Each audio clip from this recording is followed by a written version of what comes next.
Hello and welcome back. My name is Sullosian and this is a new video in Skywanderers. So it's been more than a little while since I last made a video, but I'm back for now at least, hopefully.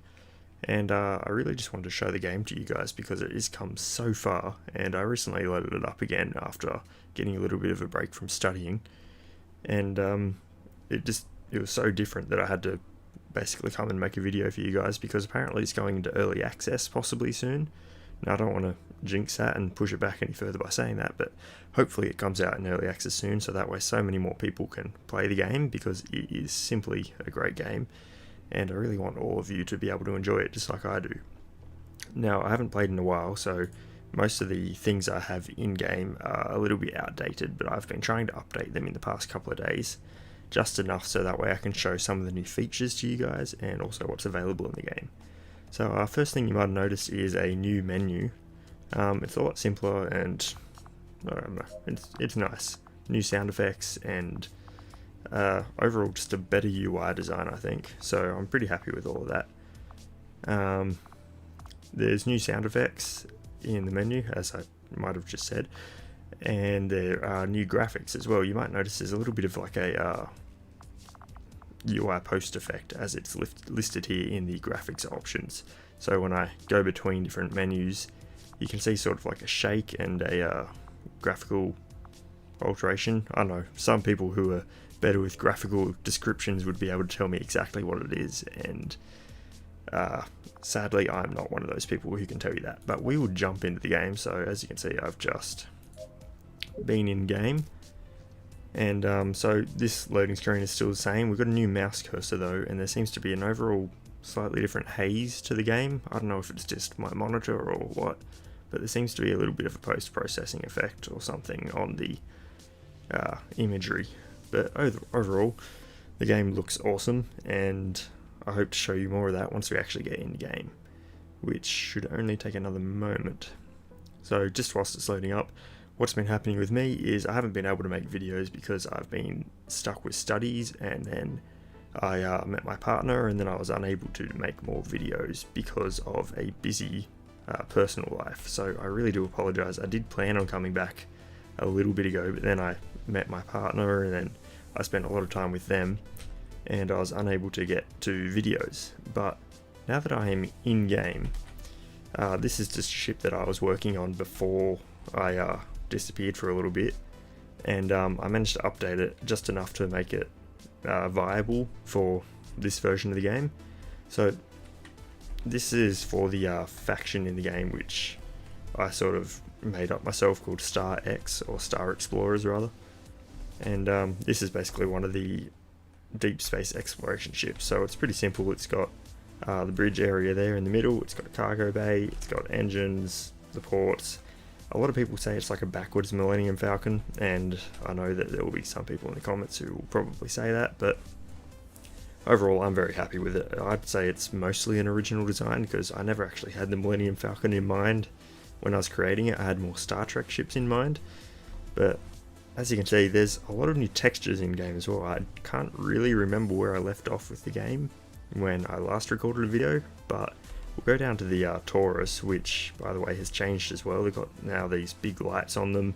We're way closer to the ring planet than we were in previous versions, and the Taurus just looks amazing. All the new graphics look amazing from the new artist that the developer has hired, and we'll just try to explore some of those new features in this video before I come back and explore some other things. So we'll just open the codex first. So starting off, usually we start off with this. There are now different ways of traversing the game. So you can have no effects, so be affected by gravity, and if you are this high up in space, which I will demonstrate, it should tell us that I'm now stranded in space down the bottom there, just above the hotbar, and I would have to change my form of locomotion, but otherwise I can actually not move right now because of that. So I can use F7 to teleport to an area, or I can change to one of these different modes of flying. Jetpack is another option, but that doesn't really work in space either, except for going up. But by the looks of that, I am now stuck in an inertia loop where, because I am not affected by gravity, I'm now just drifting off into space until I hit the other end of the torus, more than likely.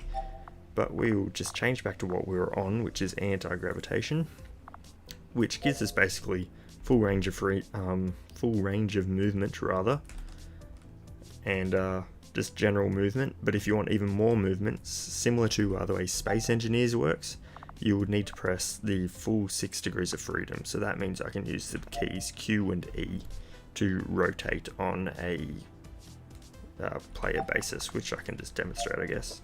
So I can rotate like that.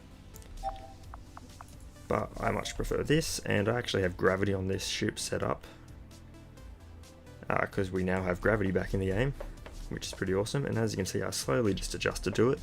Typically in the old versions, you might remember you would hold middle mouse and you would choose to align to the target, which is something I still try to do, or I find myself doing, but you can't do that anymore. It's all gravity based, which is still actually very nice. So we'll just fly down to the planet real quick. I'll just speed up. And actually, when I first loaded into the game, after all these updates, I actually thought I was in some other game like Zelda or something, because of the way this grass looks and how just beautiful the game looks right now. Like, honestly, I wish we were able to start building more surface level structures and other things like that, because everything is just so awesome. Without sounding too cringy about the fact, but one thing I did try straight away was going into water, which was awesome. You might hear the sound effect for splashing, and I know I shouldn't have been excited about this, but I was, because we were told earlier on that eventually building underwater might be an option, and that's still something I really very much want, due to my love for other games like Bioshock, as well as the game that I'm developing myself, which is also set underwater.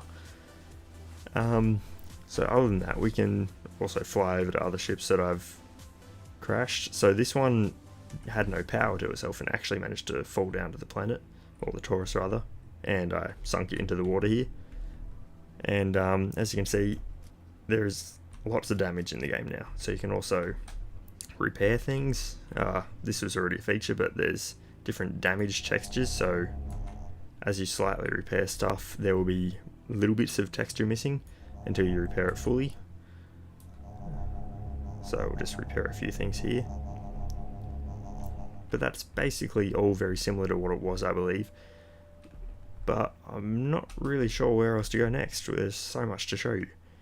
There's new lighting effects in the game. This was only just recently changed in the last few days, where everything was originally a lot lighter, but then it was changed back to being a lot darker inside ships and such, because you couldn't really have any mood lighting effects, so to say.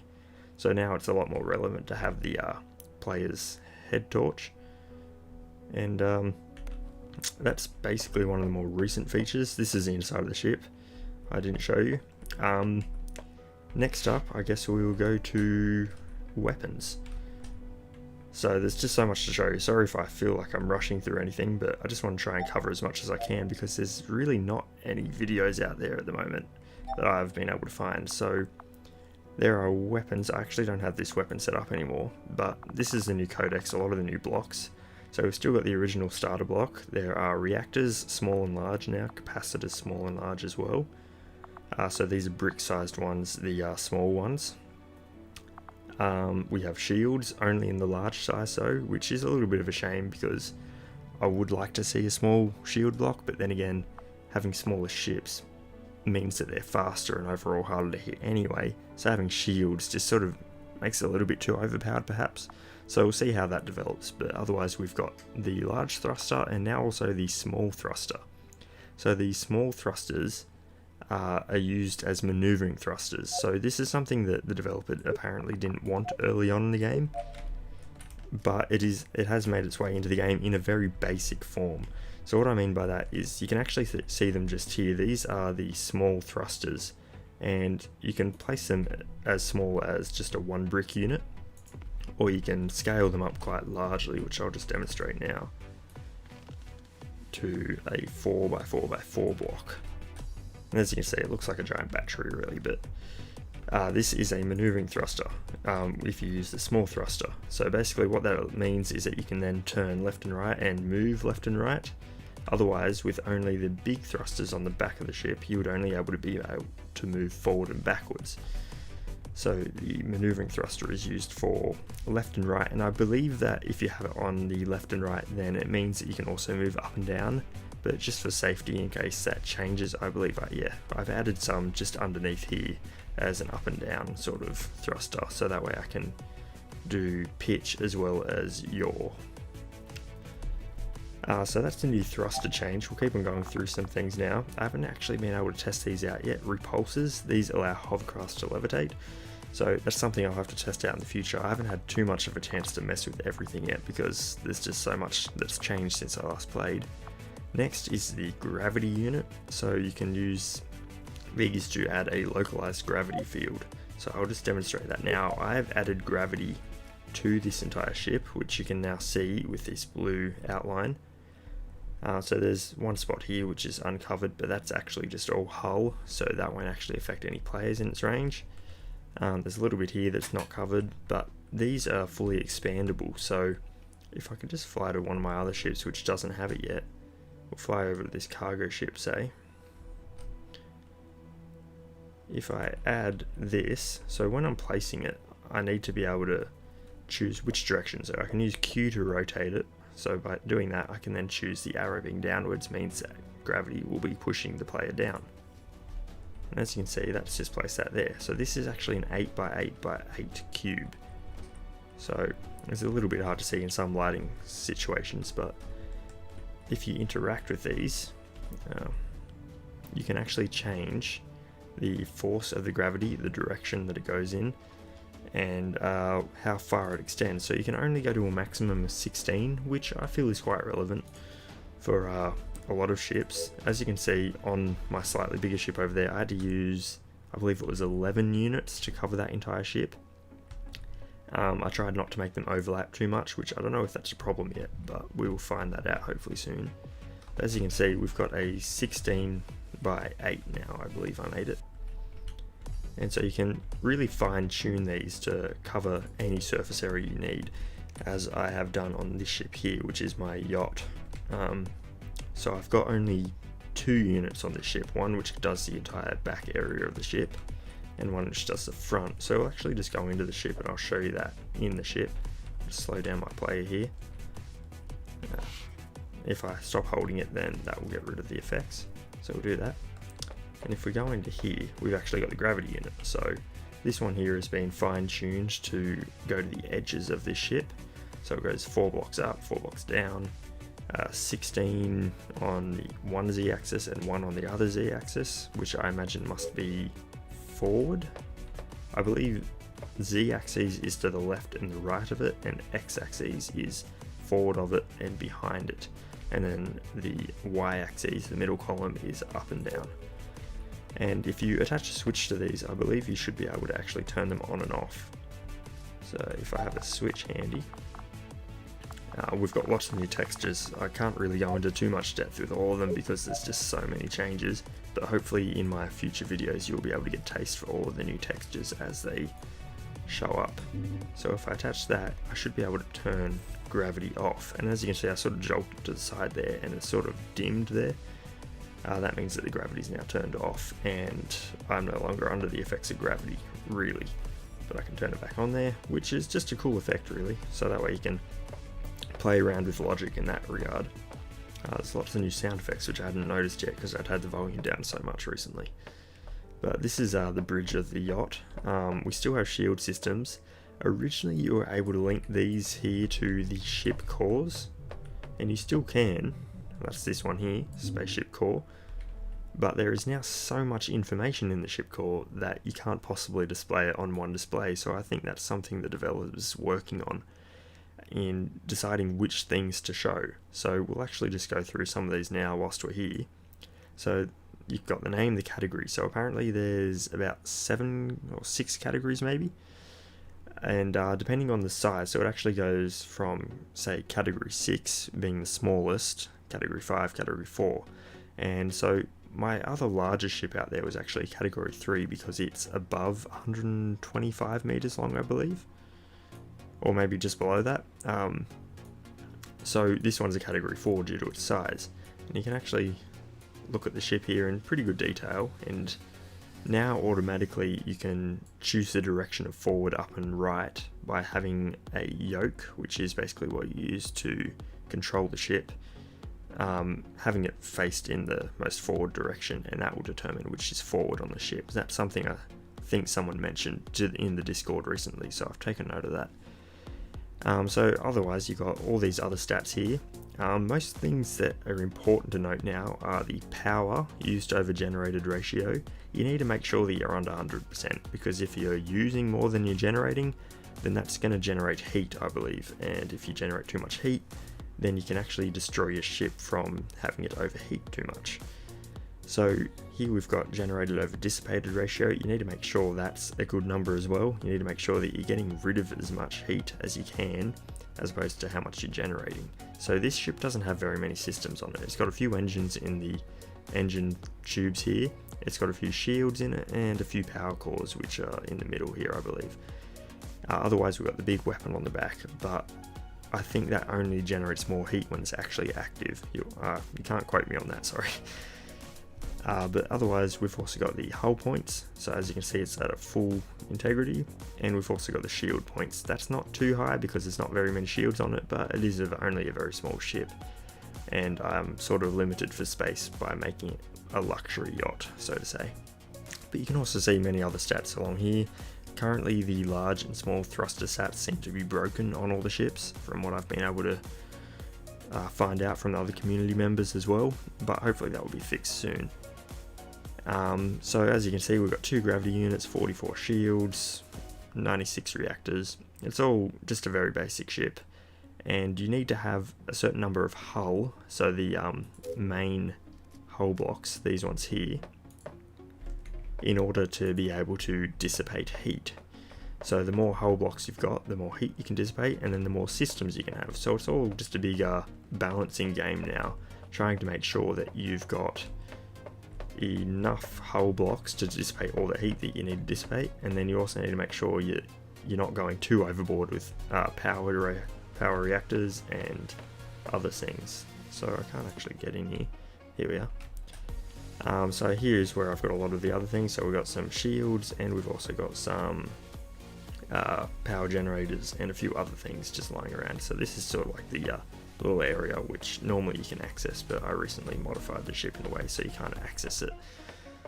But anyway, most other things are very similar. There's been a few changes to elements like hinges and sliders and rotators. So now rotators, you can't actually spin 360 degrees forever. You can only do it 360 degrees one way, and then it will stop, and then back the other way. So you can't have rotors anymore, they were called, which would spin continuously in whatever direction you set, which is a little disappointing. Hopefully they come back though. Otherwise we've got hinges, which have been through a few changes as far as I know now, but this new one is very good. I'll just drag this one in here, and as with all the other child entity creating things, they've got a weight limit on them now. So I'll see if I can just show that. It's a little bit glitchy, some of these. So as you can see, it's currently only 40 kilograms on it, which is basically this connecting part, which you would then place a block on. So if I place a block on that, it should go up by a little bit. So it's now 190 kilos. It's got a maximum of, I believe that's 2 million kilos, or 200,000 rather, sorry. And you can see how long it's going to take to open and the current angle that it's at. So then you would use a sequence controller, which I don't have. One of these, sequencer gate rather, and you would use this and link it with the linking tool, and then you would be able to set the angle. So it can only go 0 degrees to 180 degrees, which is a lot more limited than it used to be able to do. A lot of the other hinge designs that we've had in the past have been able to move a lot more, but it is quite alright. So for now we'll just open this. This is an example of using rotators and hinges just in a basic door. So we'll go and close that now. Moves very quickly, but does the job. Next up we have the guns, so we'll look at these very quickly, as I tried to get to before but I got distracted. So these are beam weapons and these are add-ons. So we'll just go over these very quickly. Here we have the beam weapons, and beam weapon small, and then the laser weapons. So the laser weapons are your typical shoot once sort of weapons. So we'll just place that there. So I can't actually just press them anymore, but you can actually see a lot of the stats about them now, which is very good by interacting with them. But we'll just grab a switch and link it, and as you can see, it just fires a single shot as often as it can. There's a little bit of a cooldown period in between each shot, and depending on the add-ons you put on it, depends on how effectively it can keep on shooting or the damage of each shot, and that's basically what all these add-ons are. So we'll go over the add-ons now. So you can only put these range barrels on the laser weapons, not the beams. The beams are a lot longer at their maximum length anyway, so we'll actually just demonstrate that.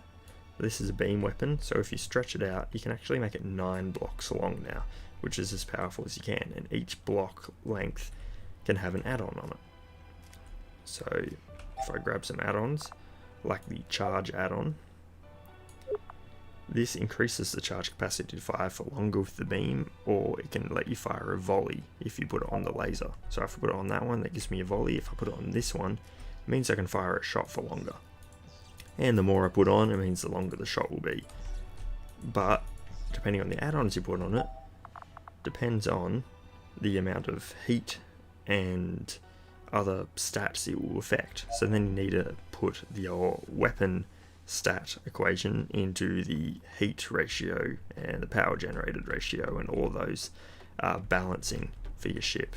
So it's all very straightforward, and honestly I found just by building you can generally get away with anything as long as you're not going crazy with the amount of power that you've got. You can basically do anything and it will probably work out. So as you can see, it took a nice long shot there at the beam weapon, and it's taking a long time to cool down, and now it's shooting again. Now, if we were to say, quickly disable that, and we got rid of, there, 1, 2, 3, 4, 5. We'll get rid of a few of those, and we'll turn it back on. It should be quicker now, but fire for a shorter time. So I believe that was a lot shorter, just by the looks of it. Only seems to last a few seconds now, but if we add more of the charge add-ons back on, and it fires again in a moment, hopefully. That seemed to fire for about the double the amount of time, because we added 4 more of these charge add-ons. So I don't know too much about these, I've been playing with them, but you've got things like the damage add-on, which are universally accepted on any of the weapons. You've got small and large for large ship or small ship weapons. This supercharge add-on doesn't really have too much information regarding it, because this one here increases hull damage, but apparently so does this. But this one generates less heat and uses less power. This one uses more power and generates more heat. So some of these things seem to be a little bit incomplete still, but that's okay, because honestly it's just a lot of fun messing with these. You've got the overheat add-ons, you've got the charge add-ons, which you've seen. You've got the Gatling barrels, which go on the laser weapons. They don't go on the laser beams, of course. You've got the recoil, cooling barrels, and range barrels. So all of those only go on the laser weapons and not the beams. The beams, however, can be built a lot longer, so you don't need to be able to put barrels on it. If, for example, I try building one of these laser weapons, its maximum length is only 4. And that's because if I were to get a barrel, I would then be able to put the barrel on this and extend it another 8. So you can actually make a 12 block long, a 12 meter weapon like that, just by using the add-ons. But then you can only have one of each kind of barrel on the gun.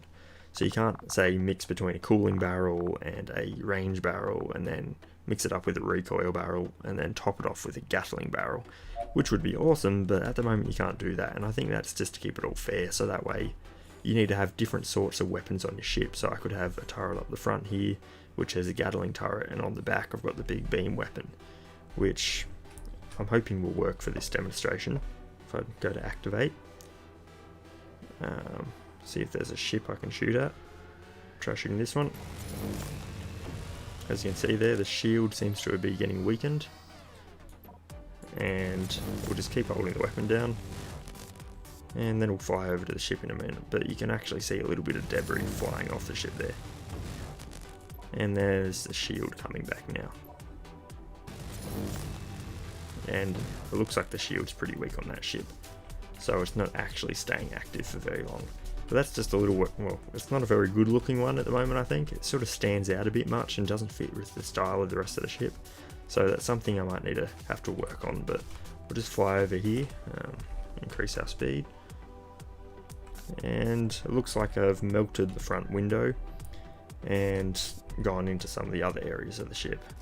And if we get our repair tool, then you can see what damage we've done.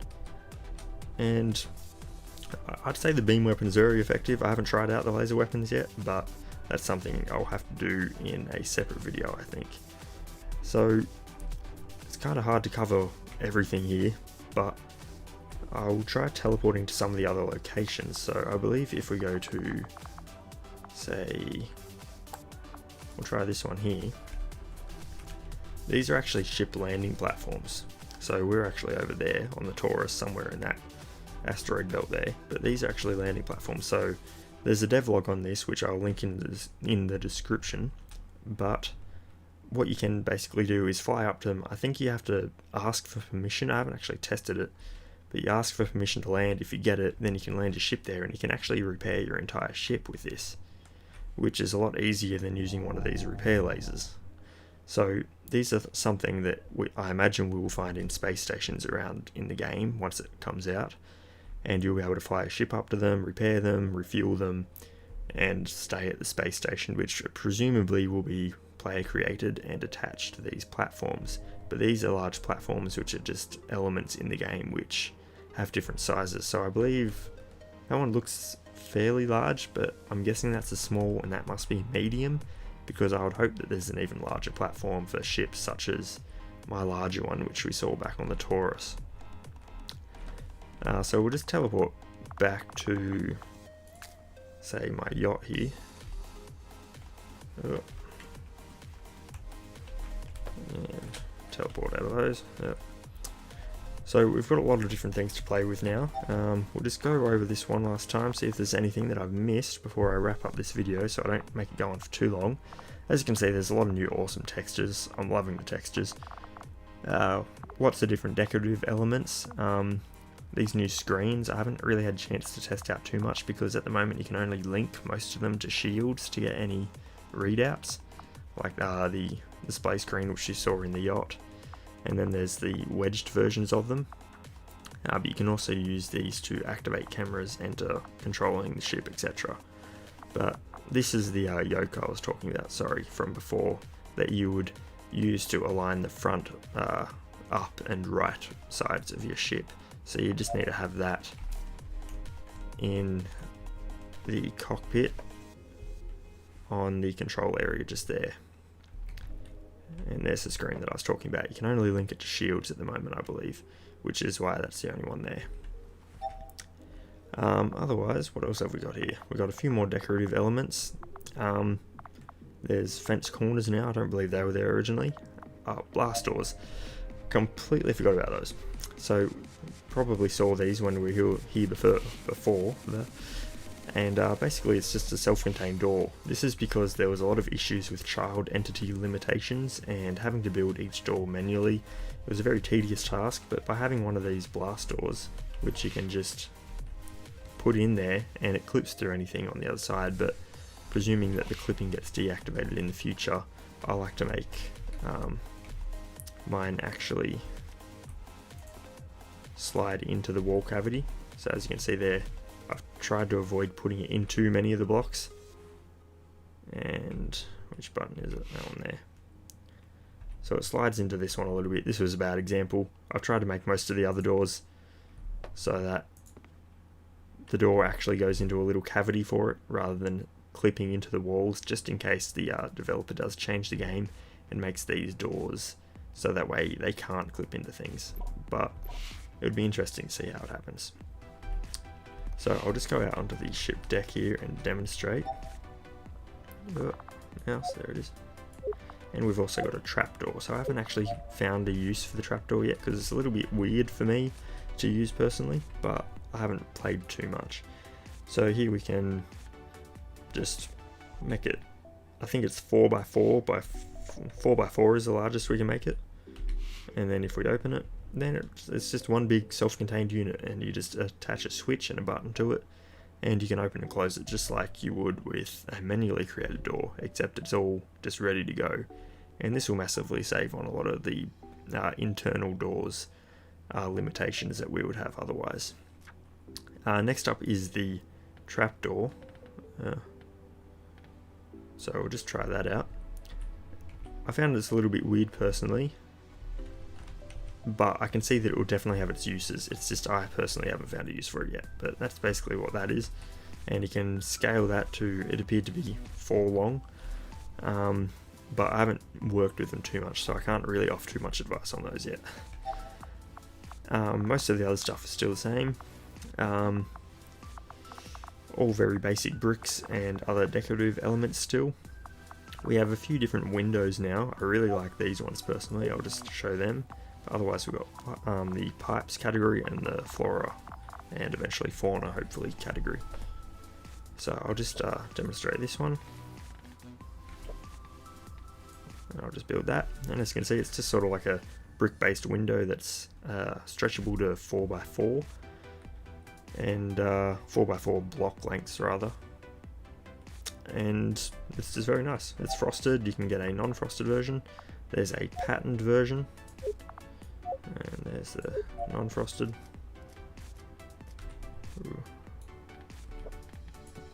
So that's a patterned version. It's got like a hex pattern on it. And then we've also got this one here, which I haven't used yet, but it's just a basic clear window. So there's so much building options now. It's really great, and I really just need to dive into it more and see what else I can create, but it looks like there's so much potential. So as you can see, I made a little bit of a mess here, but I'll try to make sure I go over a list of things I need to cover in the next video. There was just so much to cover and I sort of lost track of it all. But I will try to make some more videos in the near future about weapons and showing off how they work on other ships in more examples. As well as just showing off some of these ships maybe once I put a little bit more work into them. But if there's anything you want to know about, just let me know in the comments. I'll try to cover anything that you want to know. If you don't have the game and you want to know how to get it, I recommend heading over to the Discord, which I'll link in the description, and talking to some of the friendly community members there, or just looking in the facts section, which should be able to tell you how to get the game in the event that it becomes available. So I guess that's it from me. Thank you very much for watching, and I will see you in the near future.